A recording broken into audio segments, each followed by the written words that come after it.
Olá, começa agora mais uma edição do Giro Nordeste. Estamos em Salvador, na TVE Bahia. Você também pode acompanhar o programa nas emissoras parceiras, nos estados da região Nordeste, em 2 estados do Sudeste, no Espírito Santo pela TV Educativa e em São Paulo pela TVT. E claro, por nossas redes sociais, Instagram, Facebook, YouTube e Twitter. A nossa hashtag é Giro Nordeste. Sejam bem-vindas e bem-vindos. O estágio atual da pandemia e os aprendizados da ciência em relação à Covid-19 são os assuntos do Giro Nordeste de hoje. O nosso convidado é o médico Drauzio Varella. Conhecido por popularizar a medicina, o Dr. Drauzio é cientista, escritor e um dos mais respeitados médicos do país.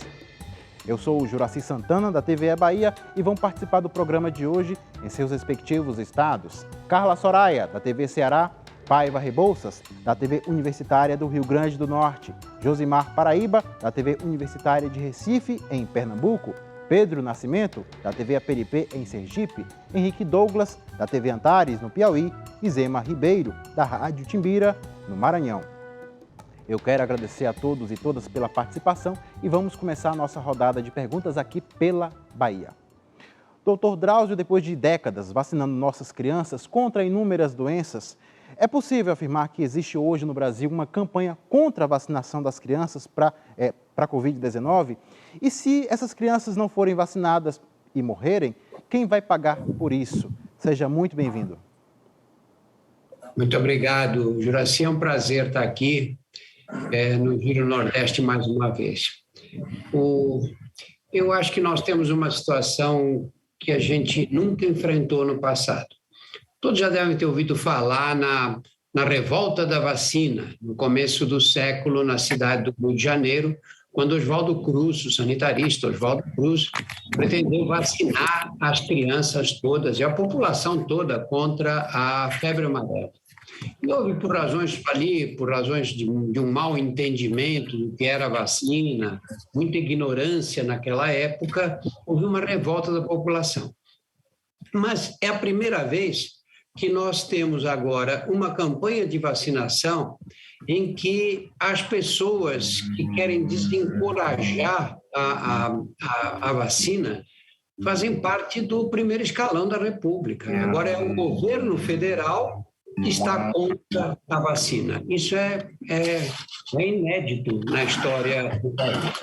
Os brasileiros aceitam as vacinas, os brasileiros as crianças já saem vacinadas da maternidade, e pais, mãe, nenhum discute o que acontece, né, com as vacinas. E agora nós temos essas dúvidas e essas notícias falsas que são incentivadas pelo governo federal e pelo ministro da Saúde.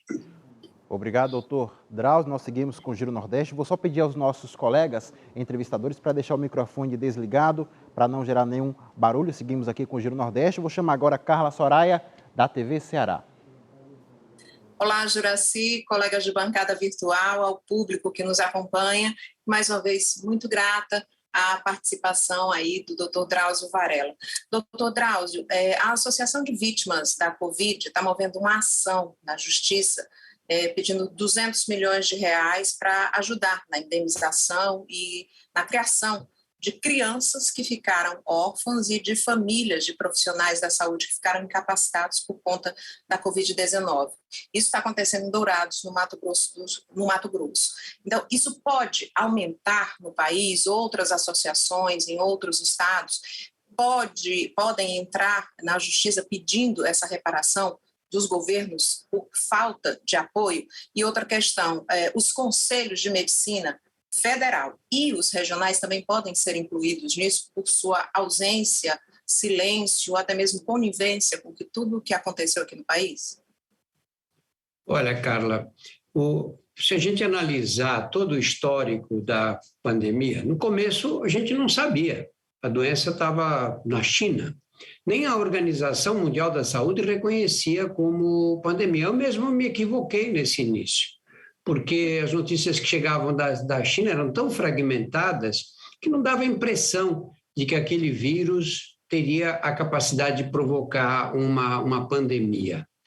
E isso, em janeiro eu inclusive, gravei um vídeo dizendo, olha, eu não acho que isso vai ser uma catástrofe. Eu acho que esses vírus provocam resfriados, de fato, são causa importante de resfriado, e o SARS e o MERS, que são vírus da mesma família, não chegaram a provocar nenhuma epidemia mundial. Quando a doença chegou na Itália, todo mundo teve consciência. Quer dizer, a doença chegou na Itália em fevereiro.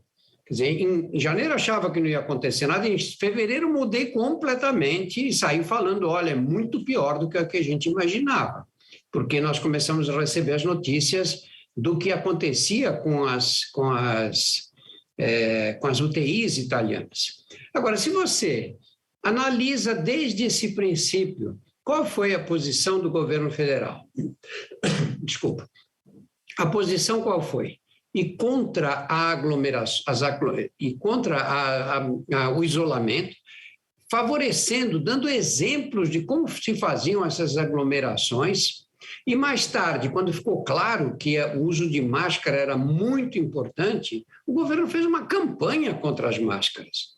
Evidente, o tempo inteiro, o presidente da República nunca usou máscara, começou a usar depois por razões políticas, mas ao contrário, fazia, todos lembram daquela imagem dele tirando uma máscara de uma criancinha. Então, se você pensar, e depois dificultaram o acesso às vacinas, e continuam dificultando até agora. Vamos lembrar que ainda há pouco tempo o ministro da Saúde questionava o uso da vacina em adolescentes. A adesão em massa dos adolescentes à vacinação fez ele voltar para trás e dizer, não, realmente precisa vacinar. Agora criaram toda essa situação com a vacinação das crianças. Você imagina, fizeram uma consulta popular para falar sobre as vacinas das crianças. Esse exemplo único no mundo. Nunca aconteceu um absurdo desses. Como popular, você tem que ouvir os especialistas, as pessoas que entendem de vacina, e o Brasil não é um país qualquer. O Brasil tem o maior serviço de vacinação pública gratuita do mundo inteiro. Isso não sou eu que estou dizendo, isso é reconhecido internacionalmente. O Serviço Nacional de Imunizações no Brasil é um exemplo a ser seguido por outros países e é citado como tal. Eles desarticularam completamente o Programa Nacional de Imunizações, o PNI, não é? Então, é natural que associações que se julguem atingidas e que tentem defender os direitos da população se voltem contra as pessoas que tomaram essas atitudes tão absurdas, não é? Eu acho que não... Olha, essas pessoas não vão ficar impunes. Não vão ficar impunes definitivamente, porque à medida que a população vai tomando consciência desses absurdos todos, é evidente que a justiça vai chegar um momento que vai se pronunciar, porque não é possível ficar calada dessa maneira. E aí entram os conselhos também. A posição dos conselhos de medicina, ou da maioria dos conselhos de medicina, foi vergonhosa. Nós, médicos, ficamos muito envergonhados da atitude dos nossos conselhos. Obrigado. Agora é a vez de Paiva Rebouças, da TV Universitária do Rio Grande do Norte, fazer a pergunta ao doutor Drauzio Varella. Olá, Juraci, colegas de bancada do Nordeste, pessoal que nos assiste no Sudeste. Doutor Drauzio, satisfação estar falando com o senhor, bom tê-lo aqui mais uma vez. Há muito ter conhecido festas, campeonatos de futebol, outras atividades que têm gerado aglomerações em todos os estados. Alguns estados já retornaram às atividades nas escolas públicas, né? Aqui no Rio Grande do Norte, o retorno das atividades será dia 14 para as escolas e universidades. Já estamos prontos, doutor, para voltar a uma rotina normal de convivência e aglomeração? Não estamos prontos, evidentemente, mas já aprendemos muita coisa em relação à transmissão. Primeiro, você lembra como foi no começo, né? Chegava as compras do supermercado, A gente pegava uma esponjinha, lavava tomate por tomate, lavava o saquinho do leite. Um inferno, né? Um inferno. Você sabe que eu, nessa fase, eu lavava tudo também, claro. E aí, um dia, estou com uma pilha de batatas, de cenouras, de berinjela, tudo que tinha chegado do supermercado, ali em cima da pia, e eu lavando aquilo, falei, meu Deus, isso aqui vai demorar, tinha que completar minha coluna da Folha de São Paulo, fui perdendo tempo em lavar. Aí eu parei um pouco, falei, peraí, como é que esse vírus se transmite? Ele se transmite igual o vírus da gripe. Alguma vez eu ou alguém pegou gripe porque comeu um tomate mal lavado, ou uma batata que foi frita, assim, nós pega o vírus assim. A gente tirava o sapato para entrar em casa, que, aliás, é uma boa medida, hein? Acho que é ótima. O certo é fazer como os japoneses mesmo, deixa o sapato fora. Mas a gente fazia isso para não pegar o vírus. Eu falei, quando foi que eu cheguei em casa, deitei no tapete e fiquei gripado? Não se pega assim esse vírus. E eu parei de lavar as coisas e parei de tomar esses cuidados todos. Só que eu não falava nada, porque como eu sou médico, se eu falo, as pessoas vão pensar que eu estou baseado em evidências científicas, quando, na verdade, foi só uma simples ideia. E, de fato, ficou claro que isso é verdade. Não precisa fazer isso, não precisa ficar passando álcool em todas as superfícies. O vírus não passa assim. É lógico que tem sempre aquele que fala, não, mas se vier uma pessoa espirrar na sua mesa, você passar a mão, depois passar a mão na boca. Eu não costumo fazer isso, né?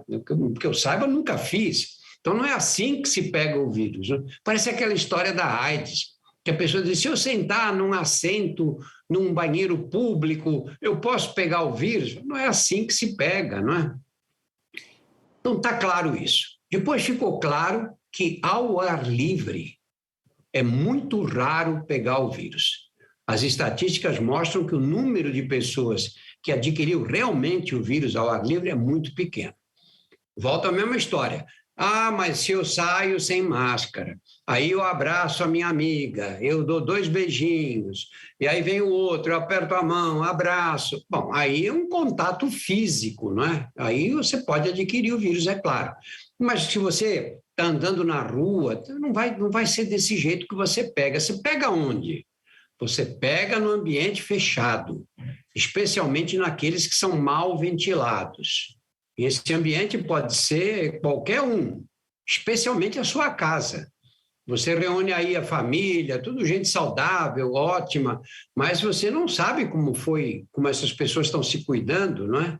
E aí você fica num ambiente fechado, mal ventilado, aí é que mora o perigo. Então, veja, a gente não precisa fazer muita coisa para não pegar esse vírus. Tem que tomar o cuidado da máscara. A máscara é fundamental. Entrou num ambiente fechado, usa máscara. Ah, eu recebi, minha tia veio visitar minha mãe, eu estava junto. Usa máscara, são pessoas mais velhas. Nós temos que tomar esses cuidados. Dá para viver assim mais tempo e precisa por quê?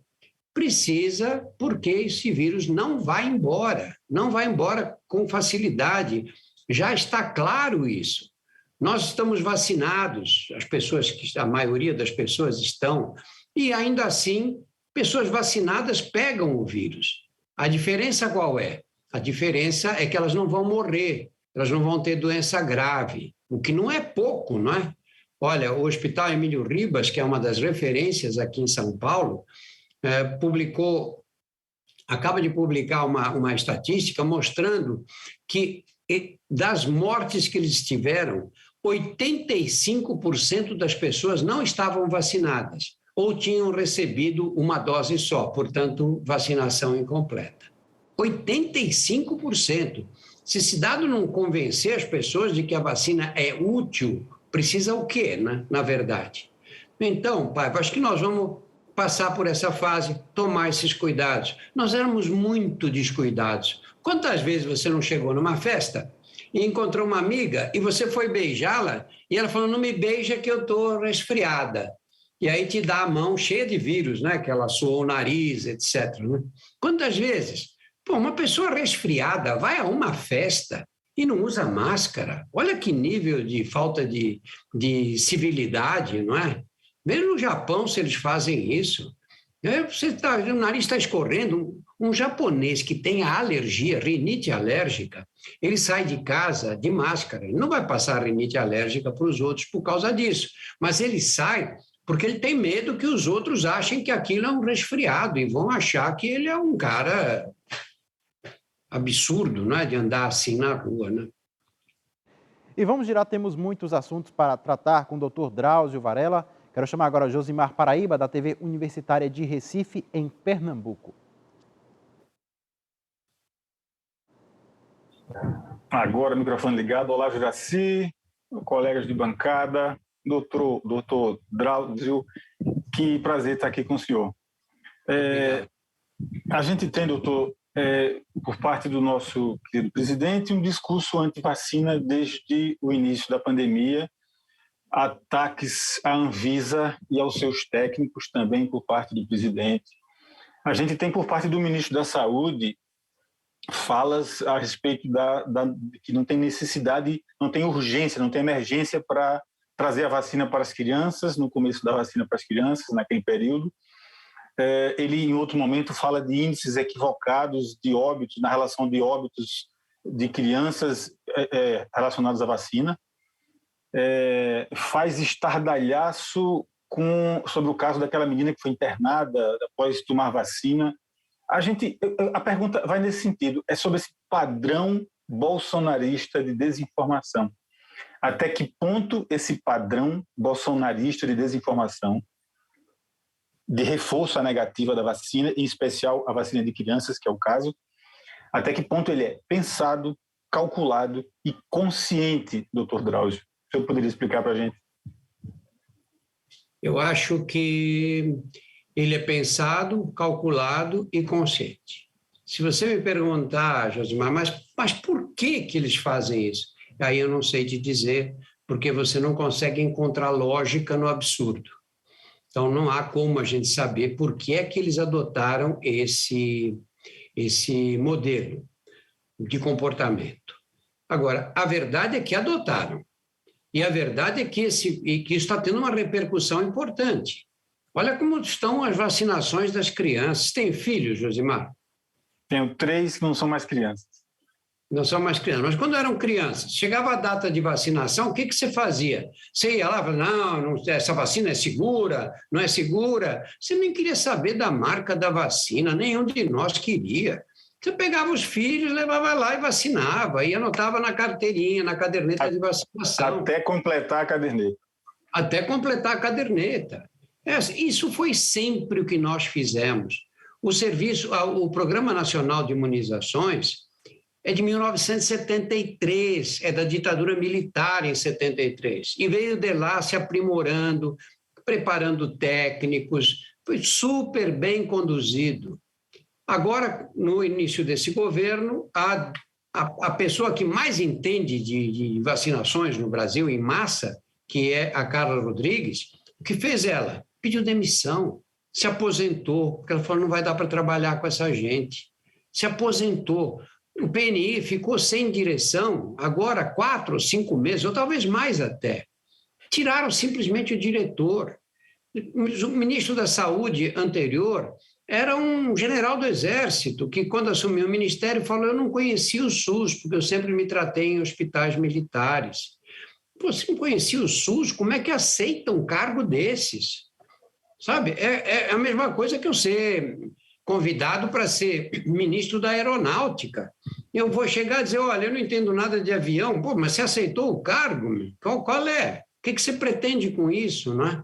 E aí depois, pior, aí vem um médico que faz esse papel absurdo que está sendo feito, que faz, eu acho que um papel criminoso, na verdade, porque que palavra você vai usar para esse tipo de ação? Quando você procura oficialmente a desacreditar as vacinas. Olha o perigo que você coloca à população. Aí dizem, não, mas as crianças, se pegarem, vão ter uma doença leve. Quem falou?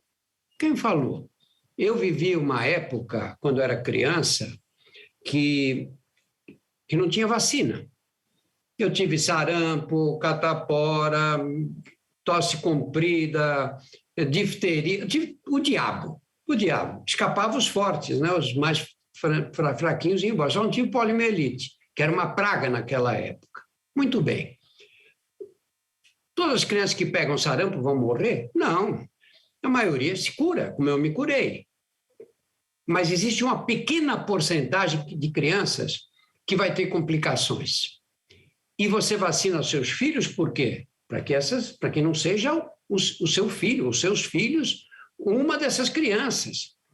A Covid matou mais crianças do que todas as doenças que são preveníveis por vacinas mataram até agora. E aí você vem com essa conversa de que não vai vacinar criança porque eles não vão ter doença grave. Olha o que você está fazendo. Olha o que você está fazendo com esses pais, com os pais das crianças que vão morrer ou que vão ficar gravemente enfermas. Imagina o remorso que esses pais e essas mães não vão ter por ter acreditado em gente absolutamente ignorante e mal intencionada que fez você o que te fez desacreditar das vacinas. Obrigado mais uma vez, doutor Drauzio. A nossa hashtag para quem quiser fazer perguntas e comentários é Giro Nordeste. E vamos à participação de Pedro Nascimento, da TV Aperipê, em Sergipe. Olá, Juraci, colegas de bancada, pessoal que acompanha a gente em Sergipe, diversos cantos, né, do Brasil. E meus cumprimentos também ao doutor Drauzio Varela, que está com a gente hoje no Giro. Doutor Drauzio, no dia 19 de janeiro de 2021, foi o dia em que a vacinação contra a Covid-19 foi iniciada aqui em Sergipe. Um momento que marcou, né, o Estado e que de lá para cá vem marcando todo o Brasil, né? E atualmente, né, mais de 318 doses foram aplicadas, o que corresponde a cerca de 70% da população brasileira imunizada com as duas ou a dose única. Na visão do senhor, esse percentual, após um ano da iniciação da vacinação no país, demonstra que o cenário é positivo? E quais os erros que o senhor pode apontar do desenvolvimento da vacinação aqui no país? Desculpa, quais o que da vacinação no país? Quais os erros que o senhor pode apontar no desenvolvimento da vacinação aqui no Brasil? O primeiro erro foi não ter comprado vacina assim que as vacinas foram oferecidas para o país, né? Só aí já houve um atraso de mais de um mês. Como nós temos esse Programa Nacional de Imunizações, você vê, a gente chegou um momento vacinando quase 3 milhões de crianças pessoas por dia, adultos na época, não é? Nós temos condição. O Brasil não é um país sem ser... Nós temos um sistema único de saúde no Brasil, que é citado no mundo inteiro como exemplo. O Brasil é o único país do mundo, com mais de 100 milhões de habitantes, que tem um sistema único de saúde. Nós podíamos estar dando um baile agora na pandemia, devíamos estar sendo citados no mundo inteiro como exemplo, inclusive para países muito mais ricos como o nosso. Mas, isso aí é ufanismo seu? Não, não é. Com a AIDS foi assim. O Brasil foi elogiado como o país que melhor combateu a AIDS no mundo todo, e nós podíamos ter feito isso com a Covid. Esse número de mortos que nós temos, o Brasil acho que tem o primeiro ou o segundo número de mortos por milhão de habitantes. Isso é um absurdo, nós não tínhamos que ter esse número de forma nenhuma. Se tivéssemos vacinado rapidamente, adotado essas medidas clássicas de uso de máscara, evitar aglomerações, nós teríamos uma outra realidade completamente diferente. Nós não estaríamos nessa situação, Pedro, que nós estamos hoje, de forma nenhuma. Nós tínhamos tudo para esse combate à pandemia. E as pessoas, quando ficassem doentes, eram internadas em hospitais públicos. Aí nós vimos a importância que o SUS tem para o nosso país. Na hora que as pessoas ficaram doentes, não eram os hospitais particulares que elas iam procurar, porque 70 e tantos % da população brasileira não tem direito à saúde suplementar, são dependentes do SUS. E o SUS tem se saído lindamente. Problemas, claro, não é fácil, e muito menos numa época como essa, de uma pandemia com essas características. Mas o SUS tem funcionado muito bem. O que nós tínhamos que fazer era tomar as atitudes simples, aquelas que a gente sabe que funcionam. E quem ensina a gente quais são as que funcionam? É a ciência, claro. Não vai ser o dono de botequim, não vai ser o verdureiro. Na hora que você tem um problema de saúde, você vai procurar um médico. Agora, você sabe o que eu acho engraçado, Pedro? Pensa o seguinte: o que acontece com esses políticos negacionistas, né? Ah, não sei, essa vacina é experimental, o que é mentira. A vacina não é experimental, é aprovada e administrada em dezenas de países. Bom, mas eles vêm com essa história. Não, a vacina é experimental, a vacina não é segura, não, mas a ciência provou que a vacina, passaram pela Anvisa. A Anvisa é uma agência séria, respeitada no mundo inteiro. Foi aprovada pela Anvisa. Não, mas eu não acredito e tal. Bom, na hora que eles ficam doentes, o que eles fazem? Eles pegam o avião de qualquer parte do Brasil e vêm se internar nos melhores hospitais de São Paulo. E chamam os melhores médicos. Porque eles querem o quê? Que eles sejam tratados pelas melhores evidências científicas para o caso da doença deles. Agora, quando é o povão que está morrendo, especialmente quando são os mais pobres, especialmente quando são os negros, especialmente quando são aqueles que moram na periferia do extrato social, aí não, pode ser que a vacina não seja segura. É nojento, para dizer a verdade, não é? Obrigado, doutor. Temos mais perguntas para o doutor Drauzio Varella. Agora é o momento de falar com Henrique Douglas, da TV Antares, no Piauí. Quero dar minhas congratulações a toda a população que agora, nesse instante, acompanha o Giro Nordeste.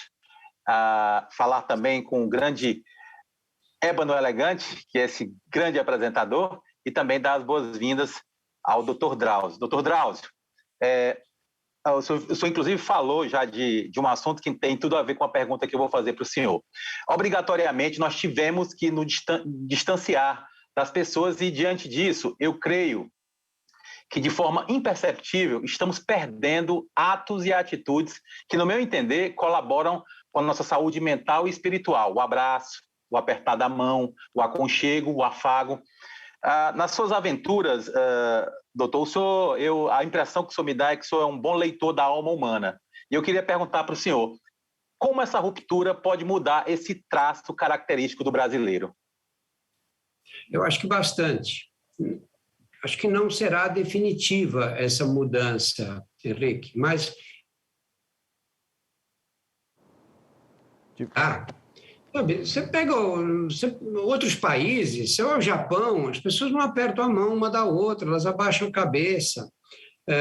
Uma vez eu estava em Tóquio, num congresso, e voltando à noite no metrô, eu vi um rapaz de terno, gravata e uma pasta completamente bêbado. Ele andava assim e vinha transando as pernas. E, de repente, ele tropeçou, porque bateu um pé no outro, e veio caindo para frente, bem perto de mim. Claro que eu corri e segurei ele, pedi que ele caísse. Olha, ele parece que tomou um choque elétrico naquele momento, passou a bebedeira dele, porque ele foi tocado por uma pessoa. Eu devia ter deixado ele cair, porque ele me olhou feio, sabe? Falei, pô, eu estou ajudando o cara, ele me olha desse jeito. Eles não se tocam, nós não. A gente se pega, se agarra. Pô, no Brasil, uma vez eu vi uma americana dizendo, ela tinha vindo ao Brasil, e ela disse, no Brasil, vocês põem a mão na barriga de mulher grávida, porque ela estava grávida quando chegou aqui. A gente faz isso no Brasil, como é que tá? E bate na barriga. É verdade. Não é verdade? Quer dizer, é um povo que tem essa característica, não é? Aí você pega essas pessoas, olha, agora não pode tocar um no outro, tem que ficar distante, você não pode visitar seus avós, você pode passar o vírus para eles, se eles têm idade, você não pode estar aí fazendo festa, não pode estar saindo para tomar chopes com os amigos. Isso foi durante muito tempo, não é? E pensa o seguinte, nós somos animais sociais, os seres humanos são animais sociais. Nós dependemos do contato de uns com os outros. E isso vem, sabe de onde? do momento que nós descemos das árvores nas savanas da África, 5, 6 milhões de anos atrás, e que nós fomos obrigados a formar grupos, porque naquela época os nossos ancestrais mediam 90 centímetros, 80 centímetros. E qual era a chance deles sobreviverem num ambiente cheio de feras e de intempéries? Era formar grupos, porque foi a única forma da nossa espécie, ou daqueles que deram origem à nossa espécie, sobreviverem. Então, por isso é que nós não gostamos de ficar sozinhos. Você passa um sábado à noite sozinho em casa, você liga para um amigo, para uma amiga, saiu todo mundo, você fica deprimido por causa de um sábado na tua vida que você não teve quem encontrar. É lógico que isso tem repercussão. Você tem, de um lado, essa falta de contato. Do outro lado, você tem a pressão da tecnologia que inventou essa desgraça aqui, que te obriga a estar o tempo inteiro online, né? Especialmente a invenção da tela do celular, porque a tela do celular é uma invenção do diabo. É do diabo. O diabo, acho que cansou, porque ele dizia, esses caras pecadores aí morriam tudo com 40 anos e já vinham para o inferno, agora vão morrer com 80, eu vou infernizar a vida deles na tela. Porque quando o celular não tinha tela, você usava só para telefonar. Quando puseram a tela, acabou. Você está na rua, toca o celular. Você olha, na tela cai a mensagem. Os mais ansiosos te mandam um e-mail e te mandam um WhatsApp para dizer que mandaram o e-mail. Não tem escapatória. Ainda havia uma época, quando não tinha o celular com tela, que eles se cobravam. E você te mandei um e-mail, você não respondeu, que o cara que te manda e-mail fica bravo se você não responde, né? Você não respondeu? Você diz, cheguei em casa à tarde e não abri o computador. Agora, não tem desculpa. Eles te pegam no ato ali, não há como escapar. Aí tem sempre um chato que te coloca num grupo de WhatsApp. E aí você não sai porque você fica sem graça, vamos dizer, agora aí, tá aí, ficou importante, não liga mais pra gente e tal, você continua no grupo. Aí você tá naquele melhor do sono, de manhãzinha, pim, toca o celular, você abre e tem um gatinho cafona dizendo, bom dia, grupo. Pô, vira um inferno. Essa pressão toda, o tempo inteiro, e junto com o isolamento, o afastamento que nós temos uns dos outros, é o que justifica os dois maiores problemas, na minha visão, que essa epidemia está causando. Os transtornos de ansiedade e de depressão. A Organização Mundial da Saúde calcula que depressão vai ser a principal causa de absenteísmo no trabalho no século XXI agora. Obrigado, doutor Drauzio. Agora é o momento de seguir para Maranhão, onde está Zema Ribeiro, da Rádio Timbira. Olá, Juraci, colegas de bancada, doutor Drauzio Varela. Queria dizer, para começo de conversa, que concordo com a análise do Drauzio sobre celular, é isso mesmo. E queria quebrar o protocolo aqui para contar duas historinhas, aproveitando um gancho do doutor Drauzio e eu não acredito em coincidência, mas algo que aconteceu hoje. Eu sou jornalista de formação e antes de pisar em qualquer redação, minha primeira vez num jornal foi uma foto minha numa capa de um jornal aqui de São Luís, justamente minha mãe me levando e a meus irmãos, eu tinha 5 anos de idade, para tomar uma vacina, não me lembro qual agora, mas de uma campanha dessas que as crianças são levadas todo ano para tomar, para a dose de reforço, enfim. E aí a gente foi notícia, né? Porque era uma manhã de chuva e tal, estava uma mãe lá com os 3 filhos, ajudada por uma vizinha para garantir a vacina nessa época que não se contestava a vacina, né? Que você dava a vacina que tinha, que estava disponível e que evitou que a gente pegasse as doenças da infância para as quais elas protegem, né? E a segunda é que esse meu retorno ao Giro Nordeste hoje, com esse tema, né? Falando aqui sobre a pandemia de Covid que se prorroga para além do que a gente gostaria, entrevistando o doutor Drauzio Varela, foi marcado também, hoje eu levei meu filho, José Antônio, de 6 anos, uma criança com microcefalia, para tomar a primeira dose da vacina, né? Então, está começando a imunização do meu guri, né? Então, feito esse registro, eu queria perguntar para o doutor Drauzio o seguinte, doutor Drauzio, nesses tempos de negacionismo, o senhor acredita, tudo bem que não é uma responsabilidade sua, assim, única e exclusivamente, mas o senhor acredita que o fato do senhor ser um médico muito presente na mídia, colunista de jornal, comentarista de programa de televisão, nessa entrevista aqui do Giro, autor de livros, né? Um autor já adaptado para o cinema, enfim.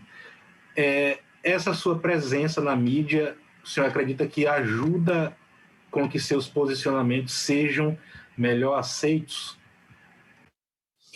Eu não tenho dúvida disso, Zé, mas eu acho que acontece o seguinte, se coloque no meu lugar. Eu venho fazendo esse trabalho educativo pelos meios de comunicação de massa, que eu comecei numa rádio aqui de São Paulo em 1983, 84. Naquele tempo, médico sério não aparecia nos meios de comunicação de massa. Eu lembro de um colega, que foi meu professor, na verdade, e que me disse: Drauzio, você está louco, você está falando no rádio sobre AIDS, pô, não pega bem para você profissionalmente. E eu estava dando mensagem explicando como é que pega AIDS e como é que você não pega. E um jornalista que me introduziu nesse mundo de vocês chamava Fernando Vieira de Mello. Ele hoje é nome de um túnel aqui em São Paulo. E o Fernando, eu quando levei a ele essa dúvida, eu falei: Fernando, acho que não é legal estar fazendo isso, porque isso pode me prejudicar profissionalmente com os colegas. E ele disse: olha, você tem que decidir. Você quer estar bem com seus colegas ou você quer transmitir informação para a população? E eu tomei consciência naquele momento que a medicina tem essa função. Os médicos não são os donos do conhecimento e devem cuidar de manter esse conhecimento enclausurado. Não. Os médicos têm obrigação de transmitir o conhecimento para a população de um modo geral, para aqueles que não tiveram oportunidade de estudar, ainda mais num país como o nosso. E aí fui me envolvendo nessa coisa de comunicações, de tentar explicar, de tentar encontrar um método melhor, até que fui convidado para a TV Globo em 1999, portanto são 23 anos agora, para fazer esse trabalho no Fantástico, que eu venho fazendo e venho tentando fazer da melhor forma possível. Quando apareceu essa epidemia, eu disse: eu tenho que informar a população, isso é minha obrigação. Muitos outros gostariam de poder fazer isso, mas não têm acesso. Eu que tenho acesso, eu não posso me furtar dessa responsabilidade de jeito nenhum. E fiz, e tive a grata surpresa de ser acompanhado por muitos outros colegas. Olha, na verdade, como o Brasil não teve, através do Ministério da Saúde, do governo federal, o Brasil não teve ação nenhuma de combate à epidemia, a população brasileira deve isso a quem? A duas categorias profissionais: aos jornalistas e aos médicos. Foram os jornalistas e os médicos que divulgaram todas as informações. A primeira propaganda de uso de máscara, assim que a ONU, a Organização Mundial da Saúde, disse que a máscara protegia, a primeira foi feita por quem? Pelo grupo Todos pela Saúde, do qual fazia parte, que era o grupo que administrava aquela doação de 1 bilhão do Banco Itaú. A primeira vez se falou em máscara, o governo até ali não tinha dito uma palavra a respeito das máscaras. Quando você quer se informar sobre saúde hoje, sobre o que está acontecendo com a epidemia, isso é a pessoa mais simples. E até nós, onde você vai? Você vai na televisão, nos jornais, você vai olhar na imprensa escrita. Você não vai pegar a primeira besteira que achou na internet, claro que não.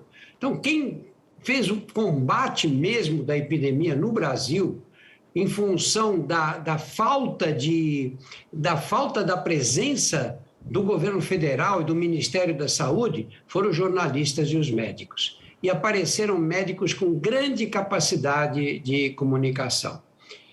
Margarete Dal Como, enfim, eu não vou citar os nomes porque a gente sempre esquece e aí os que foram esquecidos ficam chateados. Doutora Margarete, inclusive, participou do Giro Nordeste. Doutor Drauzio, muito obrigado mais uma vez. Agora é hora da participação do público do Giro Nordeste.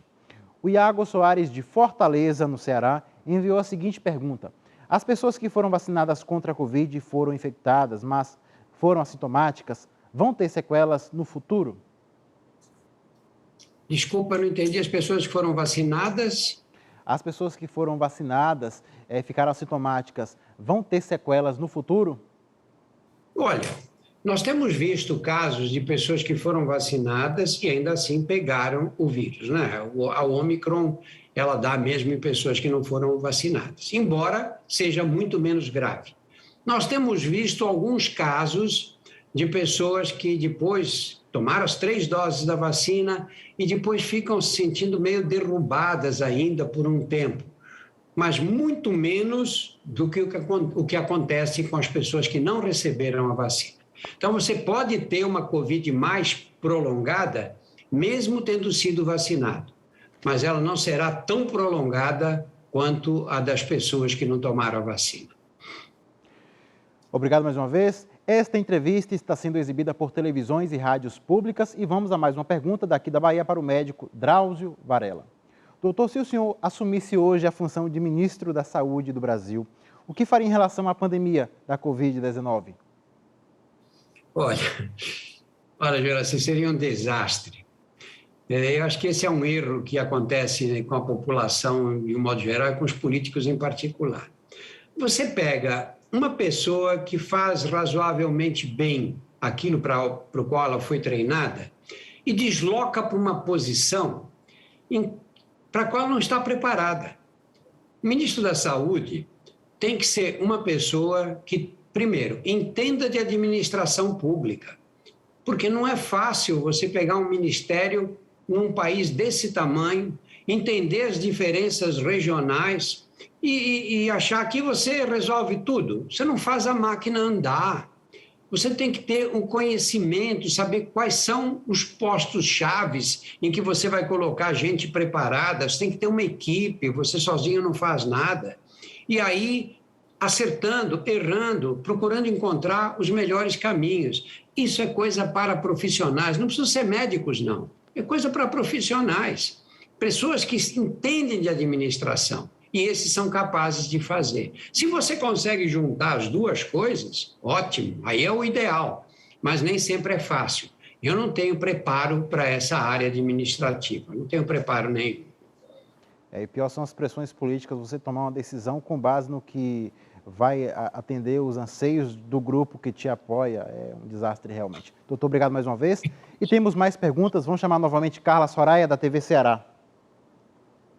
Obrigada, Juraci. Doutor Drauzio, há pouco tempo, acho que tem umas 10 horas mais ou menos, eu vi uma entrevista sua em que o senhor dizia que a gente não vai atingir 80% crianças. Qual seria o mais próximo do ideal, já que a gente não vai atingir 80%? E eu queria que o senhor explicasse, porque há muitos pais que estão em dúvida, né, sobre a vacina. Chega no local é a Pfizer, chega em outro local é a Coronavac. A Coronavac foi a primeira, né, com todas essas variantes. Será que a Coronavac ainda é eficaz diante da variante Ômicron, que já está com outras subvariantes? Então, vamos tentar explicar isso para os pais, que eu acho muito importante, porque tem gente que ainda está titubeando por conta dessas dúvidas. Olha, eu acho que para os pais eu posso dizer o seguinte: a Coronavac e a vacina da Pfizer são absolutamente seguras para crianças. Já foram vacinadas milhões e milhões de crianças nos países europeus, nos Estados Unidos e em outros países. Não houve uma complicação grave até agora. Então, a vacina é segura. E você tem que acreditar nos médicos que dizem isso, porque você vai acreditar em quem? Num idiota qualquer que não estudou medicina, ignorante, que não sabe nada, é nele que você vai acreditar? Não, você tem que acreditar nos médicos, nas pessoas que passaram a vida estudando vacinas. Essas são as pessoas que podem nos aconselhar. Leva o seu filho, ele toma a vacina, não vai acontecer absolutamente nada com ele. Eu tenho mais de 50 anos de medicina.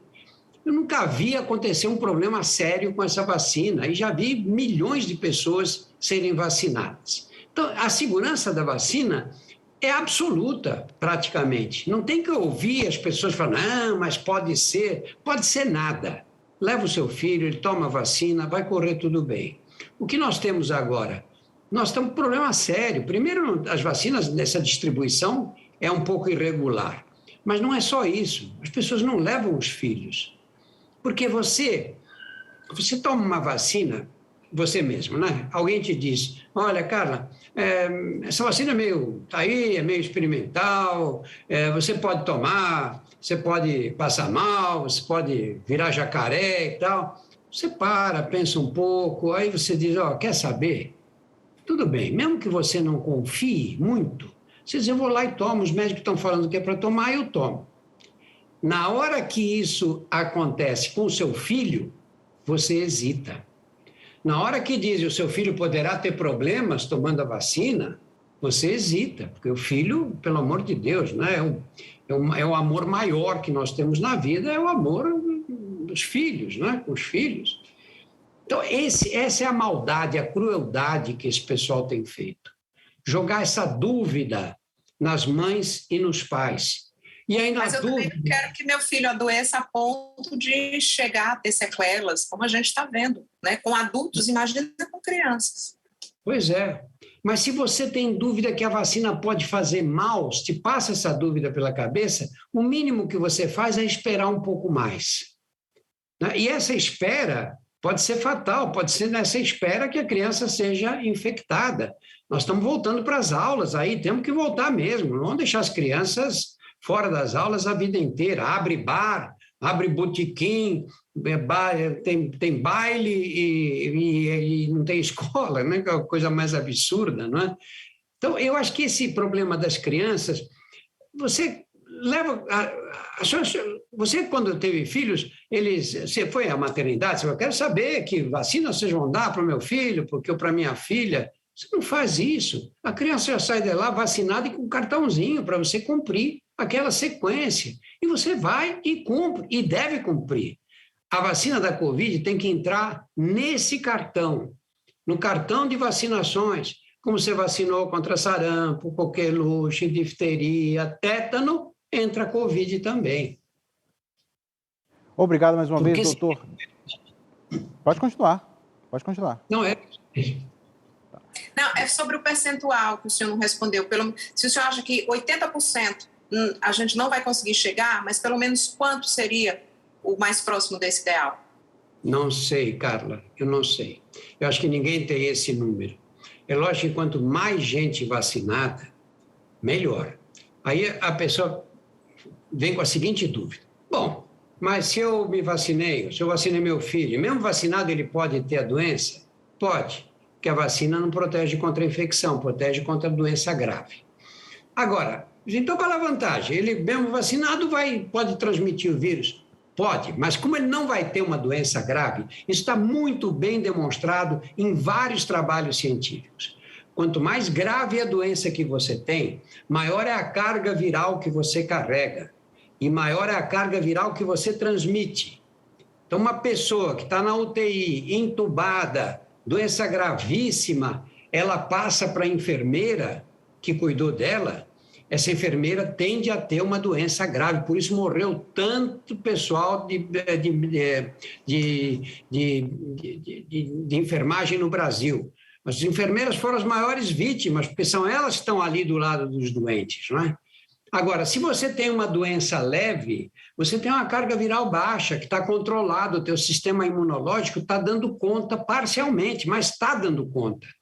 E aí você vai transmitir uma quantidade pequena de vírus. E a pessoa que se infectar com você vai ter uma doença menos grave também, menos risco de vida e morte, não é?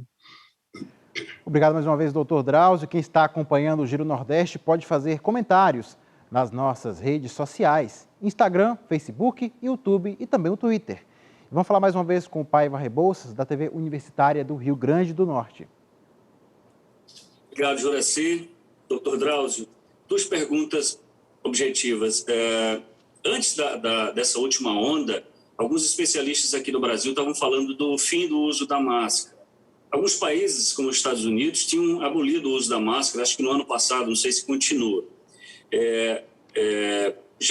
Quanto tempo ainda se vai ter essa discussão sobre o uso obrigatório da máscara? A outra questão é o seguinte, nós já tomamos 2 vacinas para o ciclo comum, uma vacina de reforço, tem gente tomando uma 4ª dose. que já se sabe sobre o número de vacinas que é preciso a gente tomar para manter controlada essa doença? Bom, nas duas perguntas tuas, eu vou dizer que não há resposta definitiva. O primeiro, fim do uso da máscara. É impossível se dizer quando vai acontecer, porque, veja, esse vírus surpreendeu a gente várias vezes.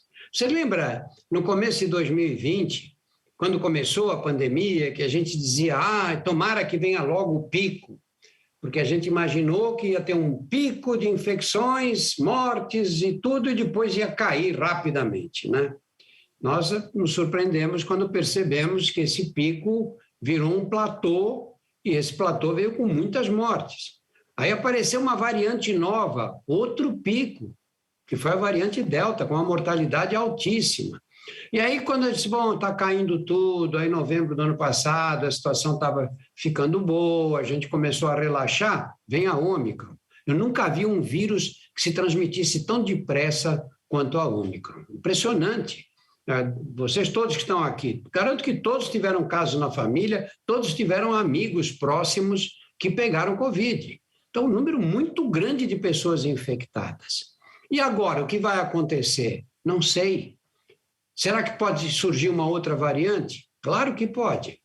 Claro que pode. Como surgiu essa, pode surgir outra.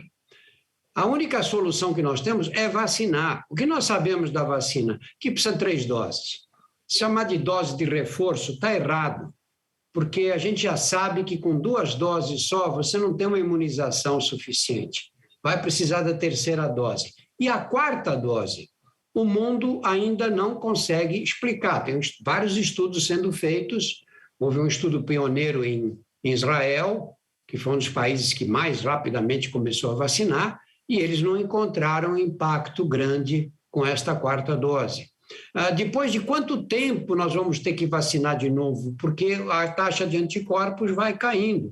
Mas o organismo não depende só dos anticorpos para se defender do vírus. Ele depende de outras células, de células que atacam o vírus diretamente.